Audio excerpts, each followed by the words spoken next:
A big hello to my YouTube family. Welcome to Diva Classes. This is Divya Vadvani, your English teacher. Today we'll be doing section 2 of one short video for class 12 ISC, the revision video. First video में we had taken the writing section जिसमें हम लोग ने composition and directed writing and proposal writing की बात की थी. Now we will take the part of functional grammar and the last one that is comprehension. ठीक है, तो now moving towards the first one that is the part of functional grammar. See functional grammar में the सबसे पहले thing that comes is your part of transformation और this is your 2025 examination paper, specimen paper, which I am not going to solve it here. I am just going to tell you that what mistakes you are not supposed to do at all.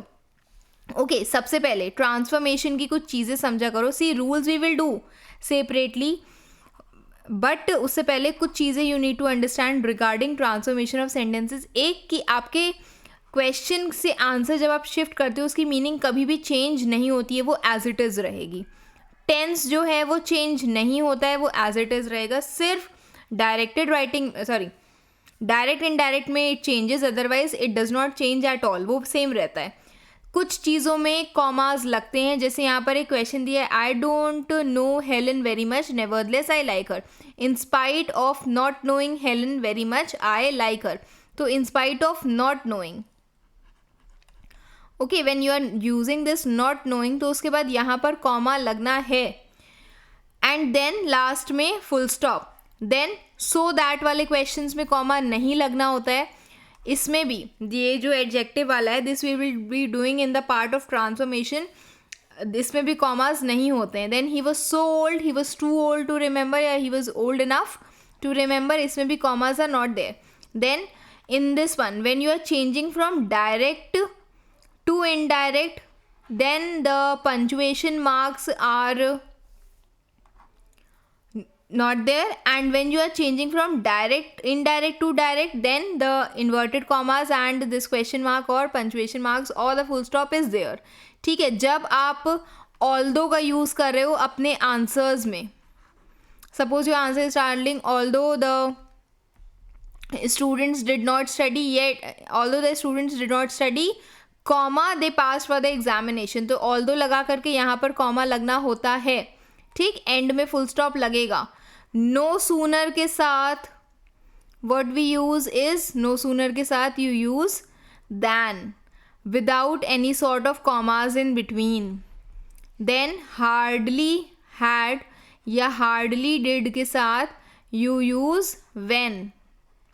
Okay, and no commas are there in between. Then notwithstanding is similar as in spite of, और despite के साथ हम लोग of को use नहीं करते हैं. तो these things you need to remember when you are solving transformation of sentences. ठीक है, moving towards a part of phrasal verbs. अब phrasal verbs में what kind of questions you will be having is कि ये आपका एक sentence दिया हुआ है, इसमें ये part only you have to change. The teacher handed down the report cards, handed over the report cards to whom? To the other person, to the students. Okay, तो यही हिस्सा you have to change. So when you are writing the answer, it will be A, it will be written as handed over, means सिर्फ over को आपको change करना है. तो this is how you are going to do this.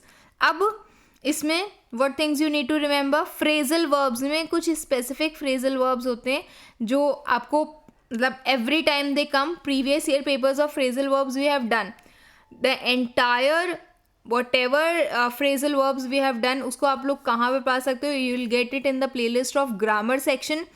Multiple videos are there of transformation, कुछ previous year वाले हैं, कुछ प्रैक्टिस सेशंस वाले हैं, दोज यू कैन टेक. कुछ स्पेसिफिक ही होते हैं जो एवरी टाइम आते हैं, जैसे देखो turn I have told you, carry I have told you, carry on, carry out.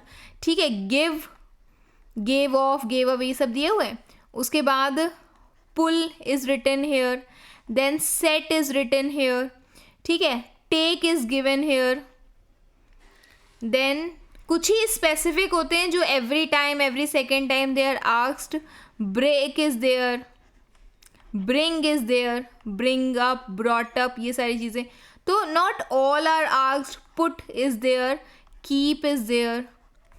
ठीक है, तो only you need to remember कि हाँ दो दो तीन तीन करके इसके you need to remember, this you need to remember. तो phrasal verbs we have done multiple questions, you can go and check it in the playlist there.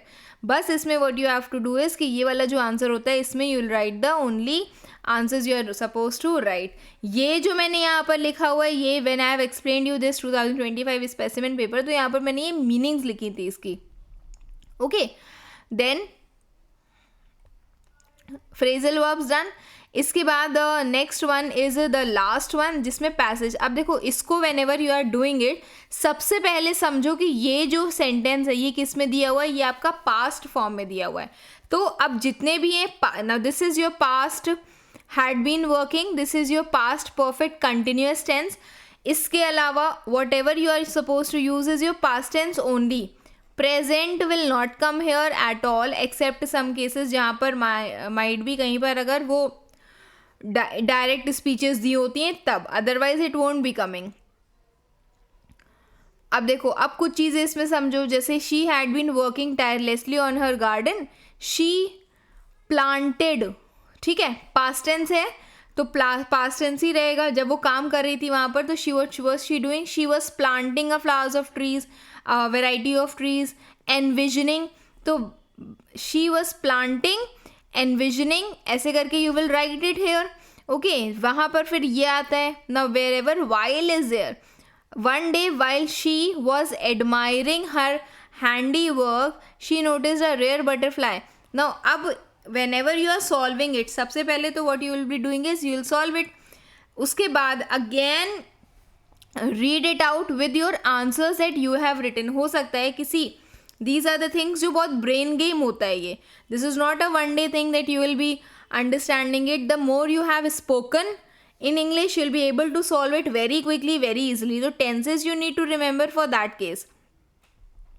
Okay, complete it, read it, reread it, उसके बाद it will be solved. And there is no hard and fast rule. बस इसमें हमेशा ये देखा करो कि हाँ आपका ये जो टेंस फॉर्म है ये हमेशा कौन से फॉर्म में, प्रेजेंट है, फ्यूचर है, या फिर सपोज करो कि एकदम ही प्रेजेंट टेंस है, यूनिवर्सल ट्रुथ्स वाली चीज़ें हैं, तो वो चीज़ें हमेशा ऐसे ही लिखी जाएंगी जिसमें पास्ट टेंस का यूज़ हम लोग नहीं करेंगे. Otherwise mostly it is past tense only. Now we will move towards a part of comprehension. अब कॉम्प्रीहेंशन में दीज थिंग्स आर गिवन, ये आपके पैसेज नंबर्स होते हैं. Now the major thing that you will be doing here is you will be solving it when you will have your 15 minutes of reading time. ठीक है, in that particular reading time ये जितने भी ये दिए होते हैं इटैलिक्स में, ठीक, तो इनको तो यू विल बहुत ही हल्का हल्का सा you can underline with pencil या फिर टिक करके आप keep it in brackets only. Okay, now the statement, the first question says is कि you have to find a single word from the passage that will exactly replace the underlined word from the following. अब इस many students have written that they are facing problem in this. See, ये तो this depends completely on your own vocabulary and what happens कि sometimes 4 चीज़ें हैं जो आपको suppose करो कि ये fetched word है. ठीक है, यहाँ पर कहीं पर इट इज़ रिटन कि एक फेच्ड वर्ड है, मुझे नहीं पता कि इसका मतलब क्या होता है. तो सेंटेंस तो यू कैन रीड इट ना entirely. When you are reading the sentence तो समझो कि ये आपके पास एक मीनिंग है. तो क्या अगर हम इस वर्ड को हटा देते हैं जो आपको लग रहा है कि यही है, तो उसकी जगह पर देखो कि क्या ये वहाँ पर फिट बैठ रहा है. वेंट एंड गॉट बैक, किसी चीज़ को लेकर के आना वापस से, will it fit back there और नॉट. तो if it is so it will be the correct answer. But every way you have to search it. जो आपके 15 minutes ऑफ रीडिंग टाइम होते हैं वही उसी टाइम पर ये काम करना is necessary. Otherwise don't leave it blank at all. Whatever answer you get you need to tell. ठीक है, फर्स्ट में क्या होता है, ये 3 marks का, इसमें मीनिंग्स होती हैं जिसके आपको सिर्फ वर्ड्स लिखने होते हैं. Meanings are given and you have to find it in the passage only. Okay, next is the part of for which the words are given. You have to choose a correct sentence from with the same word in spelling, but the meaning of the word will be different from it. अब जैसे alarm है, one alarm you set in the phone. ठीक है, your mobile phone. Another alarm is when you're alert about something. I was alarmed. Okay, we had an alarm there. तो एक तो ये हो गया सेट वाला अलार्म, एक ये हो गया. तो स्पेलिंग ये में फॉर्म्स में एस वेस लगा हुआ है तो we will not use it. Caused some alarm, some alert. Again here also the silence from the other set of alarm bells here. तो these things are मतलब सेपरेट चीज़ें दी हुई हैं. And you need to find पहली चीज़ कि देखो कि पैसेज में इसको कैसे यूज़ किया गया है, और वो सेम यूसेज यहाँ पर नहीं होना चाहिए. ओके, पैसेज में जैसे crickets I have told you, match also and insect also. तो जहाँ इफ पैसेज में as a match it is use हुआ है तो फिर here it will be use as a insect. Passage में एक नाउन के फॉर्म में यूज़ हुआ है तो अब वो यहाँ पर वर्ब के फॉर्म में यूज़ होगा, एडजेक्टिव के फॉर्म में यूज़ होगा. बट जैसे पैसेज में हुआ है वैसे उसको यूज़ नहीं करना है हमें. ठीक है, this is your second part, that is comprehension का meanings that you have to find, and this is also MCQs. Up comes your answer, that is in which you have to write about as briefly as possible in your own words.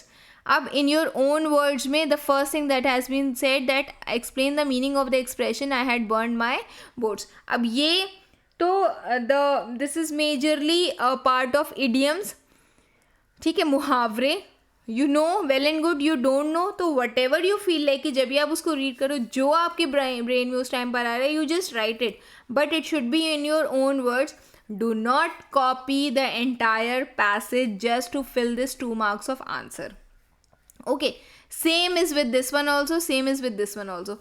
अब एक और चीज़ इसमें समझो कि whenever you are writing these questions ना, तो don't write it सीधे answer. The meaning of the expression, ये इससे आपका जो आंसर होता है वो कंप्लीट लगता है. It will start as the meaning of the expression of the term या phrase I had burned my boats.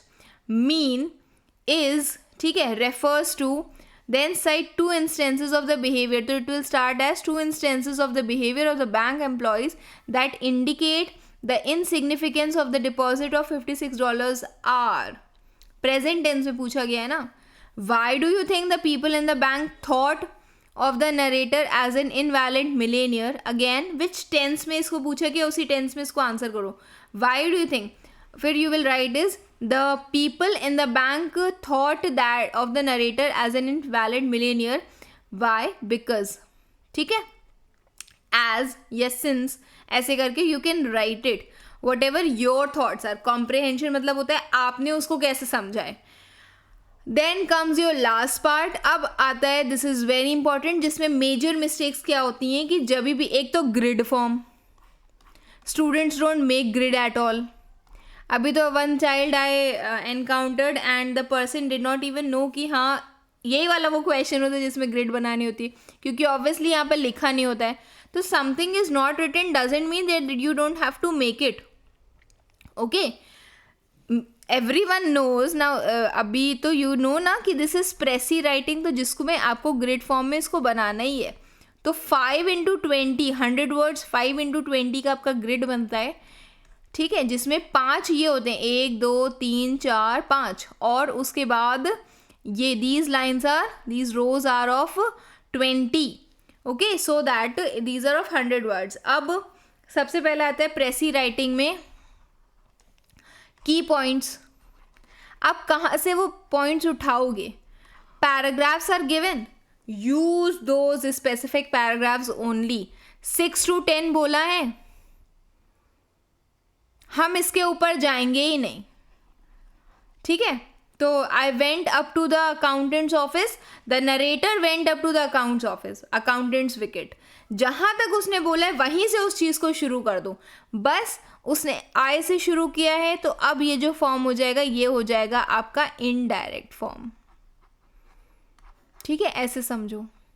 मैं नहीं गया था, I didn't go, who went, the narrator went. तो फ्रॉम हेयर यहाँ पर आई हैव सीन कि हाँ स्टूडेंट्स एग्जैक्टली उठा देते हैं माई फेस वॉज घासली pale, your face was not घासली पेल, हिज फेस वॉज घासली पेल. ठीक है, तो these things from 6 to 10 you will take. अब कुछ points you can take it ना, 100 वर्ड्स में everything you will not write. तो थोड़ा थोड़ा सा यू टेक इट, जो भी आपको काम की चीज़ें लग रही हैं, और उसको जितना हो सके अपने ही वर्ड्स में कन्वर्ट करोगे, तभी वो चीज़ 100 वर्ड्स में आ पाएगी, otherwise it won't be possible. तो व्हेन इट इज़ रिटन कि 6 से लेकर के 10th पैराग्राफ ही आपको चूज़ करना है, तो चूज़ दैट मच ओनली. ये 10th पैराग्राफ जहाँ तक ख़त्म हो रहा है, यहाँ पर ख़त्म हो रहा है, तो यहीं तक ही you will take it.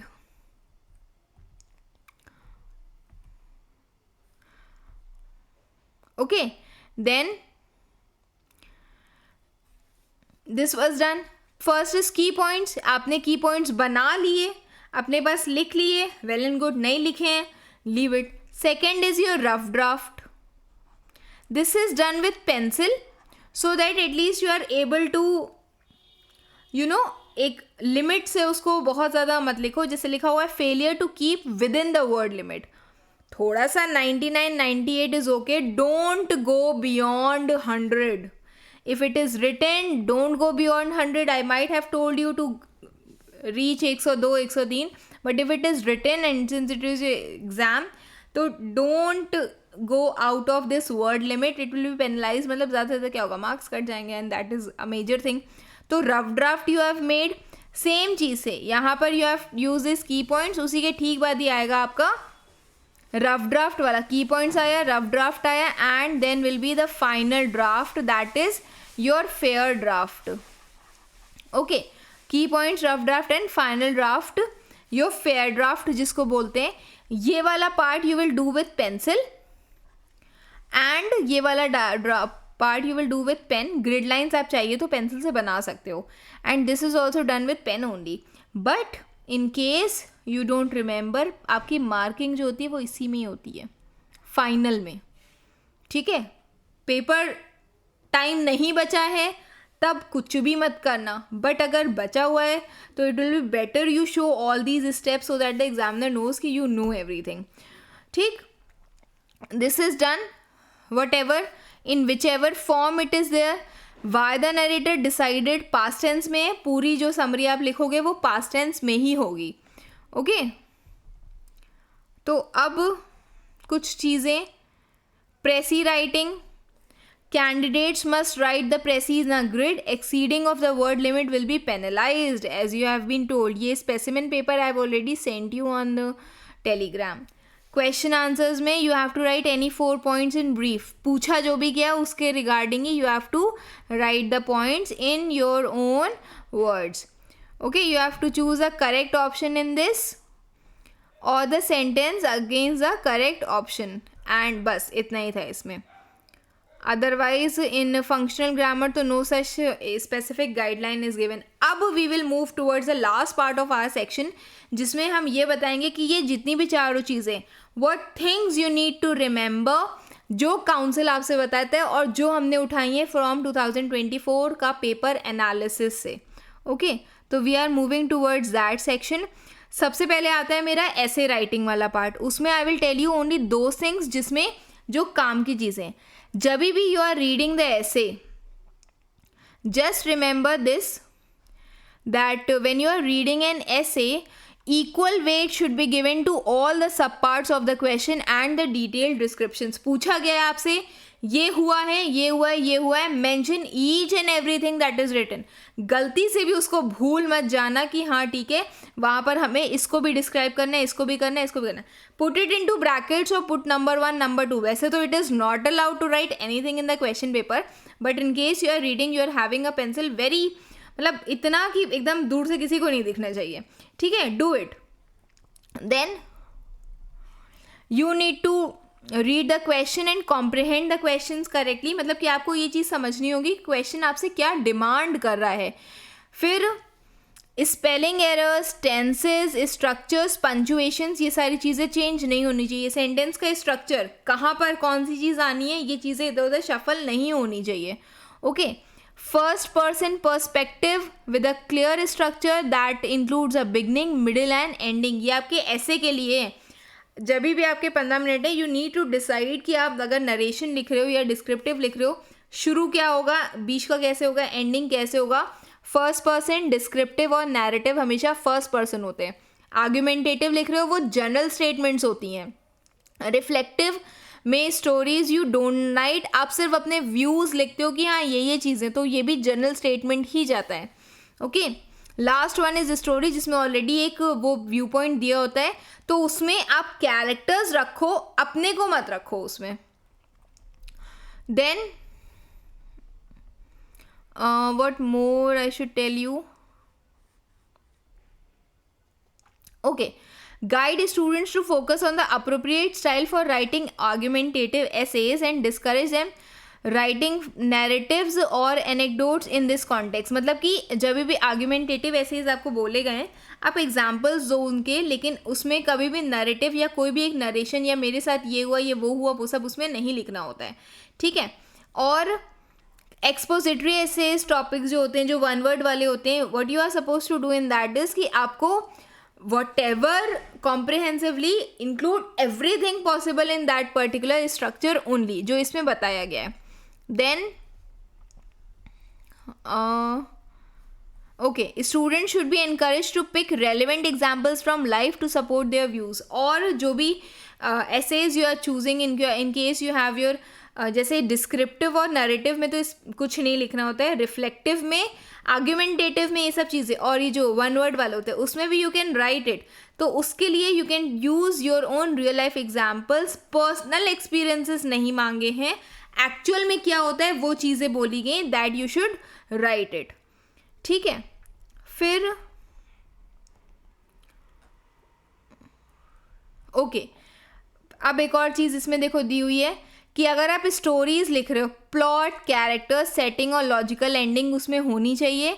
Narrative around the keyword establish the logical connection. अगर कोई भी स्टोरी है तो वो उसी पर्टिकुलर स्टेटमेंट से दी होनी चाहिए, एंडिंग या बिगनिंग एग्जैक्टली कुछ भी इधर उधर नहीं होना चाहिए. ऐसा नहीं कि उन्होंने दिया हम उस स्टोरी के ओपनिंग सेंटेंसेस को ही चेंज कर देंगे, ये मत किया करो. एक और चीज़ कि जब भी आप स्टोरी लिख रहे हो, चाहे वो रिफ्लेक्टिव, सॉरी, ये जो वन वर्ड है या फिर जो स्टोरी राइटिंग है उसका हिस्सा है, do not and the story. की जो स्टोरी थी उसमें हमने ये देखा कि हम वो सपना देख रहे थे, अब हम उस सपने से जग गए हैं, तो ये भी नहीं करना होता है. ओके, बस दैट्स इट. उसके बाद next we will move is towards a part of writing film review and, अरे सॉरी, मतलब कि डायरेक्टेड राइटिंग एंड ऑल. तो इसमें ample examples of directed writing should be given. ठीक है. unnecessary words उसमें मत यूज़ किया करो, इन द सेंस कि जितना आपसे पूछा गया एम्पलीफाई करो, बट उसके अलावा जो एक्स्ट्रा पॉइंट्स होते हैं उसको मत यूज़ करो उसमें, दीज आर नॉट रिक्वायर्ड. फिर डोंट यूज़, अगर सपोज करो कि आप कोई स्पेसिफिक बुक रिव्यू पढ़ के गए हो या कोई स्पेसिफिक रिपोर्ट राइटिंग पढ़ के गए हो और जो आ गया है एग्ज़ाम में वो अलग चीज़ है, तो इसमें बोला गया है कि अलाइन करो रिस्पॉन्सेस को अपने आंसर्स के अकॉर्डिंग.